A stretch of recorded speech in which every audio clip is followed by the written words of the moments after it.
ജിന്നും മലക്കും അഭൗതികമാണ് എന്ന് ചില ആളുകൾ പറഞ്ഞു വെച്ചപ്പോൾ, ശ്രദ്ധിക്കുന്നില്ല, ജിന്നും മലക്കും അഭൗതികമാണ് എന്ന് ചില ആളുകൾ പറഞ്ഞു വെച്ചപ്പോൾ ഉണ്ടായ ചില അപകടങ്ങൾ. അപ്പൊ ജിന്ന് കാണും എന്ന് വിശ്വസിച്ചാൽ തന്നെ ശിർക്കാവും. മലക്കുകൾ കാണും, കേൾക്കും, സഹായിക്കും എന്ന് വിശ്വസിച്ചാൽ തന്നെ ശിർക്കാവും അവരെ വീക്ഷണപ്രകാരം. മനുഷ്യരെ സംബന്ധിച്ച് അദൃശ്യവും അഭൗതികവുമായ ജിന്നിനോട് മനുഷ്യൻ നടത്തുന്ന സഹായാർത്ഥനകളിൽ ശിർക്കായതും വസിയത്തു ശിർക്കായവയും ഉണ്ട്. അതിനാൽ എല്ലാം ഹറാമാകുന്നു. ജിന്നും മലക്കും അഭൗതികമാണ് എന്ന് ചില ആളുകൾ പറഞ്ഞു വെച്ചപ്പോൾ, ശ്രദ്ധിക്കുന്നില്ല, ജിന്നും മലക്കും അഭൗതികമാണ് എന്ന് ചില ആളുകൾ പറഞ്ഞു വെച്ചപ്പോൾ ഉണ്ടായ ചില അപകടം. മനുഷ്യരെ സംബന്ധിച്ച് അദൃശ്യവും അഭൗതികവുമായ ജിന്നിനോട് മനുഷ്യൻ നടത്തുന്ന സഹായാർത്ഥനകളിൽ ശിർക്കായതും വസിയത്തു ശിർക്കായവയും ഉണ്ട്. അതിനാൽ എല്ലാം ഹറാമാകുന്നു. എന്റെ ശബ്ദം കേൾക്കുന്ന പരിധിയിലുള്ള ഒരു ജിന്ന് ഇവിടെ ഉണ്ടെങ്കിൽ ആ ജിന്നിന്റെ കൈ പിടിക്കട്ടെ എന്നേ ഞാൻ ഉദ്ദേശിച്ചിട്ടുള്ളൂ. എന്റെ മനസ്സിൽ പ്രാർത്ഥന ഇല്ല. ഒരു ഉദാഹരണം വരെ, ഒരു ജിന്നും കൂടി മീൻ പിടിക്കുക, ചൂണ്ടലിടുക, അത് ജിന്നു സുഹൃത്ത് അങ്ങനെ വർത്താനം പറഞ്ഞ് കേൾക്കുക, ഒരു മീൻ കൊത്തി വലിച്ചു, നിങ്ങളെ ഗൾപ്പിളും പോണു, ഒന്ന് പിടിക്കടാ ജിന്നേന്ന് പറഞ്ഞു. അത് ചുരുക്ക അതുപോലത്തെ ഒരു സംഗതിയാണ് ആ പറഞ്ഞത്. അത് ചുരുക്കാന്ന് ആരെങ്കിലും പറയോ? അപ്പൊ അതാണ് അവിടെ അത് ശിർക്കാന്ന് പറഞ്ഞ അടുത്ത ചോദ്യം വരും. അപ്പൊ പിന്നെ യാ ഇബാദത്ത് ശിർക്കാണ്ടേ? അപ്പൊ ഇവിടുത്തെ ജിന്നിനോട് തൊട്ടടുത്ത് ശബ്ദം കേൾക്കുന്ന അതിന്റെ പൈതിപ്പെട്ട കൈ പിടിക്കലതിന്റെ കൈപ്പെട്ടല്ലേ? അത് ചോദിച്ചാൽ ശിർക്ക് അല്ലെങ്കിൽ വിജനപ്രദേശം ശിർക്കാകണ്ടേ? മൊയ്യദ്ദീൻ ശൈഖ് എന്ന് വിളിച്ചാൽ ശിർക്കാണ്. മൊയ്യദ്ദീൻ ശൈഖിനെ ഉദ്ദേശിച്ചുകൊണ്ട് വിളിച്ചാൽ മൊയ്യദ്ദീൻ ശൈഖ് അവിടെ ഹാളിറില്ല. മരിച്ചാൽ അവിടെ ഹാജരാകാൻ കഴിയൂല, കേൾക്കാൻ കഴിയൂല, കാണാൻ കഴിയൂല.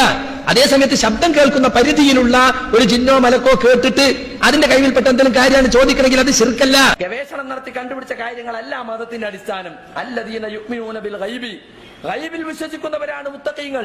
എന്താ ഗൈബ് എന്ന് പറഞ്ഞാ?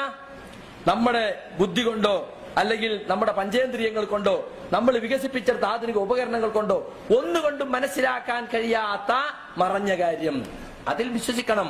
മലക്കുകള്, ജിന്നുകള്, പരലോകം, അവിടുത്തെ വിചാരണ എന്ന് തുടങ്ങി ഒരുപാട് ഇസ്ലാമിന്റെ അഖീദാപരമായ കാര്യങ്ങളൊക്കെ ഗൈബിയായ കാര്യങ്ങളാണ്.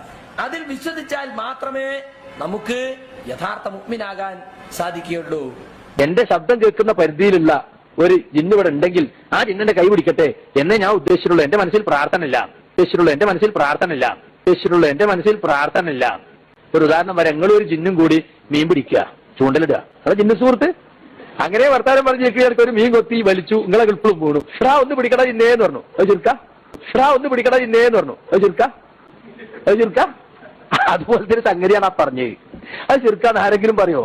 അപ്പൊ അതാണ് അവിടെ അത് ശിർക്കാന്ന് പറഞ്ഞ അടുത്ത ചോദ്യം വരും. അപ്പൊ പിന്നെ യാ ഇബാദത്ത് ശിർക്കാണ്ടേ? അപ്പൊ ഇവിടുത്തെ ജിന്നിനോട് തൊട്ടടുത്ത് ശബ്ദം കേൾക്കുന്ന അതിന്റെ പൈതിപ്പെട്ട കൈ പിടിക്കലതിന്റെ കൈപ്പെട്ടല്ലേ? അത് ചോദിച്ചാൽ ശിർക്ക് അല്ലെങ്കിൽ വിജനപ്രദേശം ശിർക്കാകണ്ടേ? മൊയ്യദ്ദീൻ ശൈഖ് എന്ന് വിളിച്ചാൽ ശിർക്കാണ്. മൊയ്യദ്ദീൻ ശൈഖിനെ ഉദ്ദേശിച്ചുകൊണ്ട് വിളിച്ചാൽ മൊയ്യദ്ദീൻ ശൈഖ് അവിടെ ഹാളിറില്ല. മരിച്ചാൽ അവിടെ ഹാജരാകാൻ കഴിയൂല, കേൾക്കാൻ കഴിയൂല, കാണാൻ കഴിയൂല. അതേസമയത്ത് ശബ്ദം കേൾക്കുന്ന പരിധിയിലുള്ള ഒരു ജിന്നോ മലക്കോ കേട്ടിട്ട് അതിന്റെ കൈവിൽപ്പെട്ട എന്തെങ്കിലും കാര്യമാണ് ചോദിക്കണമെങ്കിൽ അത് ശിർക്കല്ല. ജിന്നിനോടുള്ള സഹായത ശിർക്കാണ്. ശിർക്കല്ലേ യഥാർത്ഥത്തിൽ? ഒരു സംശയമില്ല, ശിർക്കാണ്. യാതൊരു സംശയമില്ല, ശിർക്കാണ്. നിങ്ങൾ ലോകത്ത് ആരെങ്കിലും അത് ശിർക്കല്ല എന്ന് ഇവിടെ ആരോപിക്കുന്ന ആളുകൾ എഴുത്തുമൂലമോ വാക്കുമൂലമോ പറഞ്ഞ ഏതെങ്കിലും ഒരു തെളിവ് കൊണ്ടുവരാൻ അവർക്ക് കഴിയുമെങ്കിൽ അവർ കൊണ്ടുവരും. അതുകൊണ്ട് മുജാഹിദുകളെ സംബന്ധിച്ചിടത്തോളം അള്ളാഹു എന്ന് പറയുന്ന ഒരൊറ്റ ശക്തി, നമ്മുടെ കഴിവുകൾ അവസാനിക്കുന്ന ഒരു സ്ഥലത്ത് എവിടെ വെച്ചാണെങ്കിലും, ഞാൻ നേരത്തെ പറഞ്ഞില്ലേ, നമ്മുടെ കഴിവുകൾ അങ്ങോട്ട് അവസാനിച്ചു കഴിഞ്ഞാൽ ഇനി നമുക്ക് വിളിക്കാവുന്ന, അവലംബിക്കാവുന്ന പവറുള്ള ഒരൊറ്റ ശക്തിയേ ഉള്ളൂ. അവിടെ മലക്കുമില്ല, ജിന്നുമില്ല, അമ്പിയാക്കളുമില്ല, ഔലിയാക്കളുമില്ല, ആരുമില്ല, അള്ളാഹു മാത്രം. അതാണ് വളരെ കൃത്യമായി ഇസ്ലാമിന്റെ വിശ്വാസം. ജിന്നു സുഹൃത്ത് അങ്ങനെ വർത്താനം പറഞ്ഞ് കേൾക്കുക, ഒരു മീൻ കൊത്തി വലിച്ചു, നിങ്ങളെ ഗൾപ്പിളും പോണു, ഒന്ന് പിടിക്കടാ ജിന്നേന്ന് പറഞ്ഞു. അത് ചുരുക്ക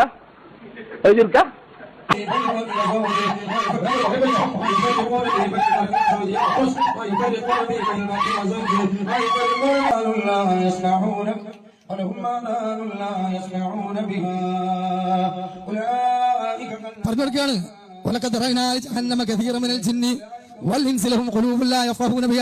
ഞാൻ തന്നെയാണ് ആള് പോകുന്ന. ഇനി ഒരൊറ്റ ചോദ്യം, ഒരു വലിയ രഹസ്യം ഞാൻ പുറത്തുവിടുകയാണ്, പേരൊന്നും പറയില്ല. ഇവിടെ വന്ന് പ്രസംഗിച്ച ബഹുമാനായ ശിഹാബടക്കര സുന്നി സമൂഹത്തിലെ അന്ധവിശ്വാസത്തിനെതിരെ ആർജവത്തോടുകൂടി പ്രഭാഷണം നടത്തിയല്ലോ. എങ്കിൽ ഞാൻ ചോദിക്കുകയാണ്, വിസ്ഡം ഗ്ലോബൽ ഇസ്ലാമിക് മിഷന്റെ നേതൃത്വത്തിലും പണ്ഡിത സഭയിലും ഖതീബുമായി പ്രവർത്തന രംഗത്തുള്ള ഹാരിസ് കായയുടെ വീട്ടിൽ ബീവിത്തയെ കൊണ്ടുവന്നല്ല, എന്നെ കൊണ്ടുവന്ന് ശിഹാബ് അടക്കരയുടെ കെയർ ഓഫിൽ ചികിത്സിച്ച ഈ കൂക്ക് വിളിയെ നിഷേധിക്കാൻ തയ്യാറുണ്ടോ? ഉണ്ടോ? ശിഹാബ് അടക്കര ഒന്ന് പറയട്ടെ, ഹാരിസ് കായക്കോട് ഒന്ന് പറയട്ടെ. അവരൊക്കെ ഗവൺമെന്റ് ഉദ്യോഗസ്ഥന്മാർ, അവർക്കൊക്കെ പേടിയാണ്. ബാലുശ്ശേരി പറഞ്ഞ ആ സാധുവിന് പേടിയില്ല, മേപ്പറിലുള്ളവർക്കല്ല തീപ്പൊരി പേടി. അവരെ ഞാനും ഒക്കെ പറഞ്ഞാൽ ഇപ്പൊ ഇതിനെ പറ്റി പറഞ്ഞ പോട്ടറാണ്, ഓട്ടോ ഡ്രൈവറാണ്, സമസ്തക്കാർ ഞങ്ങളെ പറ്റി പറഞ്ഞു, കരിങ്കൽ ലോറിയിലെ ലോഡിംഗ് തന്നെയാണ്, ചായപ്പണിക്കാരനാണ്. ഇതേമാതിരിയാണ് ഇപ്പൊ നമ്മളെ പറ്റി ഇവർ പറയുന്നത്. അപ്പോ ഇവർക്കൊക്കെ പക്വത ഉണ്ടായിട്ടാണോ ബേജാറാണ്ടാണോ എന്നറിയില്ല. മിണ്ടാൻ പറ്റൂല, മിണ്ടണം നിങ്ങൾ, മിണ്ടിപ്പിക്കും നിങ്ങളെ. പൊതുസമൂഹത്തിൽ ഇറങ്ങി നിങ്ങൾ ഞങ്ങൾ കേരള ജംഇയ്യത്തുൽ തീരുമാനത്തിന് വിരുദ്ധമായി പ്രവർത്തിച്ചത് ഒരു 100 കൊല്ലത്തെ ഇസ്ലാഹി പ്രസ്ഥാനം പടുത്തുയർത്തിയ അമ്നിനെയാണ് തകർത്തത് എന്ന് മാലോകരുടെ മുമ്പിൽ നിങ്ങൾ പൊതുമാപ്പ് പറഞ്ഞിട്ടില്ലെങ്കിൽ നിങ്ങൾക്ക് ഒരിക്കലും ഈ ജനകീയ കോടതിയിൽ ഐക്യസംഘത്തിൽ മാപ്പില്ല, മാപ്പില്ല, മാപ്പില്ല എന്ന് ഞാൻ ആർജവത്തോടുകൂടി പറയുകയാണ്. ബാലുശ്ശേരിയുടെ വീട്ടിനുള്ളിൽ ഹാരിസ് കായയുടെ മോദിയോടുകൂടി ചികിത്സയ്ക്ക് വന്നു, പുറത്തു വിട്ടു. ബാലുശ്ശേരി ഇറങ്ങി. ഞാൻ വിചാരിച്ചു ഇന്ന് ജയിലിൽ കൊണ്ടുപോകും, നിയമത്തിന് കൂടി. ഇവിടെ വെല്ലുവിളിച്ചിട്ട് മകിന്റെ നമ്മുടെ മലപ്പുറം ഭാഷയിലെ വാക്കിൽ മഗ്ഗും കായ് വെള്ളത്തിൽ പോയ മാതിരി ഇങ്ങനെ ഒച്ച ഉണ്ടാവും, പിന്നെ ഒരു ഉണ്ടായിട്ടുണ്ടാവില്ല. ഞാൻ വിചാരിച്ചു ഇന്നെ പിടിച്ചോണ്ടോ ഇവിടെ ഓനറിയാ ഇതൊക്കെ ഒന്ന് കൊട്ടി നോക്കിയതാണ്.